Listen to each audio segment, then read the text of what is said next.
کہ تیری عمر کتنی ہے؟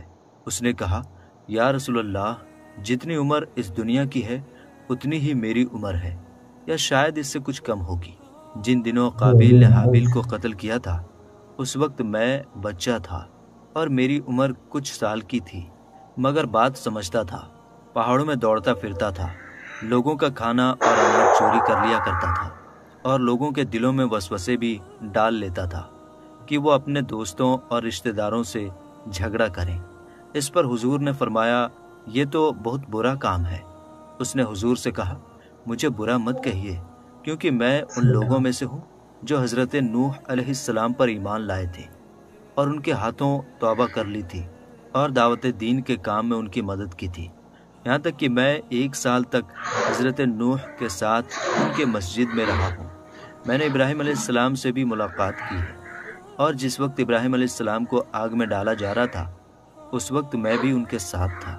میں حضرت یعقوب اور یوسف علیہ السلام کے ساتھ بھی رہ چکا ہوں، اور جب یوسف علیہ السلام کو ان کے بھائی کنویں میں ڈال رہے تھے تو میں بھی ان کے ساتھ تھا، اور یوسف علیہ السلام سے پہلے ہی اس کنویں میں پہنچ گیا تھا۔ میں حضرت موسیٰ علیہ السلام سے بھی مل چکا ہوں اور ان سے ان پر اتری ہوئی کتاب توریت سیکھی ہے، اور جب میری ملاقات حضرت عیسیٰ علیہ السلام سے ہوئی تو میں نے موسیٰ علیہ السلام کا سلام ان تک پہنچایا تھا۔ حضرت عیسیٰ علیہ السلام نے مجھے اپنی کتاب انجیل سکھایا تھا، اور اے نبیوں کے سردار، حضرت عیسیٰ علیہ السلام نے فرمایا تھا کہ اگر تم محمد الرسول اللہ صلی اللہ تعالیٰ علیہ وسلم سے ملاقات کرو تو میرا سلام ان کو پہنچانا۔ چنانچہ میں اس ذمہ داری کو نبھانے کے لیے آپ کے پاس آیا ہوں اور عیسیٰ علیہ السلام کا سلام آپ کی خدمت میں پیش کرتا ہوں۔ نبی پاک صلی اللہ تعالیٰ علیہ وسلم نے فرمایا عیسیٰ پر سلام ہو، اور اے حامہ، امانت پہنچانے کی وجہ سے تجھ پر بھی سلام ہو۔ پھر حامہ نے کہا اللہ کی قسم میں بہت شرمندہ ہوں اور میں اللہ کی پناہ مانگتا ہوں اس بات سے کہ میں کافر رہوں۔ پھر اس نے کہا میں آپ پر ایمان لاتا ہوں۔ اس کے بعد وہ جن اتنا رویا کہ صحابہ اکرام بھی رونے لگے۔ پھر اس نے کہا آپ مجھے قرآن سکھا دیجئے۔ چنانچہ نبی پاک صلی اللہ تعالیٰ علیہ وسلم نے اس جن کو قرآن سکھائی اور اس کو سورہ واقعہ، سورہ مرسلات، سورہ الشمس، موعظتین اور قل هو اللہ احد سکھائے۔ پھر آپ صلی اللہ تعالیٰ علیہ وسلم نے اس سے فرمایا اے حامہ، جب کبھی بھی تمہیں کوئی ضرورت ہو تو پھر میرے پاس آ جانا اور ہم سے ملاقات نہ چھوڑنا۔ صحابہ اکرام فرماتے ہیں کہ حامہ وہاں سے چلا گیا، اور اس واقعے کے بعد پھر کبھی حضور نے حامہ کے بارے میں کچھ نہیں فرمایا، اور کچھ سالوں بعد آپ صلی اللہ تعالیٰ علیہ وسلم کا بھی وصال ہو گیا۔ اللہ ہی بہتر جانتا ہے کہ اب حامہ زندہ بھی ہے یا مر گیا۔ ایک روایت میں حضرت عائشہ رضی اللہ تعالیٰ عنہا سے نقل کیا گیا ہے کہ رسول اللہ صلی اللہ تعالیٰ علیہ وسلم نے فرمایا حامہ جنت میں ہے، بلا شبہ اللہ جسے چاہتا ہے ہدایت دیتا ہے۔ ہدایت اور نور ہر اس مخلوق کے دل میں اتر سکتی ہے جو اپنے گناہوں سے توبہ کرے اور حق کو قبول کر لے، چاہے خدائی کے دعوے دار فرعون کے گھر میں رہنے والی بیوی آسیہ ہو یا کسی گنہگار کے گھر پیدا ہونے والا کوئی نیک انسان۔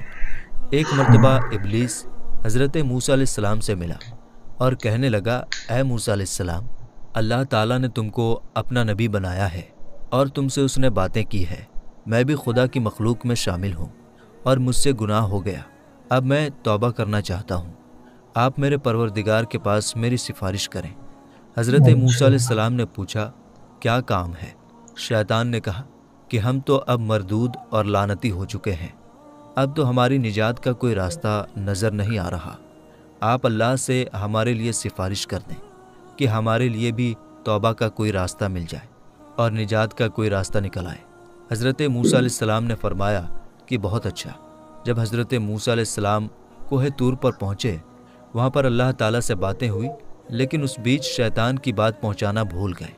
جب واپس چلنے لگے تو خود اللہ تعالیٰ نے یاد دلاتے ہوئے فرمایا تمہیں کسی نے کوئی پیغام دیا تھا؟ حضرت موسیٰ علیہ السلام نے کہا ہاں یا اللہ، میں بھول گیا، راستے میں مجھے ابلیس ملا تھا اور بڑی پریشانی کا اظہار کر رہا تھا اور یہ ریکویسٹ کر رہا تھا کہ ہمارے لیے بھی نجات کا کوئی راستہ نکل آئے۔ اے اللہ، تو رحیم و کریم ہے، ہر ایک کو معاف فرما دیتا ہے، وہ توبہ کر رہا ہے تو اس کو بھی معاف فرما دے۔ اللہ تعالیٰ نے فرمایا کہ ہم نے کب کہا کہ توبہ کا دروازہ بند ہے، ہم تو معاف کرنے کو تیار ہیں۔ اس کو کہہ دو کہ تیری توبہ قبول ہو جائے گی۔ اس کا طریقہ یہ ہے کہ اس وقت ہم نے تجھ سے کہا تھا کہ آدم کو سجدہ کر لے، اس وقت تو نے ہماری بات نہیں مانی۔ اب بھی معاملہ بہت آسان ہے کہ اس کے قبر پر جا کر سجدہ کر لے، ہم تمہیں معاف کر دیں گے۔ حضرت موسیٰ علیہ السلام نے فرمایا یہ معاملہ تو بہت آسان ہو گیا، چنانچہ یہ پیغام لے کر واپس تشریف لائے۔ راستے میں پھر شیطان سے ملاقات ہوئی، پوچھا کہ میری معافی کا کیا ہوا؟ حضرت موسیٰ علیہ السلام نے اس سے فرمایا کہ تیرے معاملے کا اللہ تعالیٰ نے بڑا آسان راستہ بتا دیا ہے۔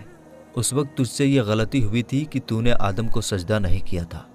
اللہ تعالیٰ نے فرمایا کہ اب تو آدم کی قبر کو سجدہ کر لے تو تیرا گناہ معاف ہو جائے گا۔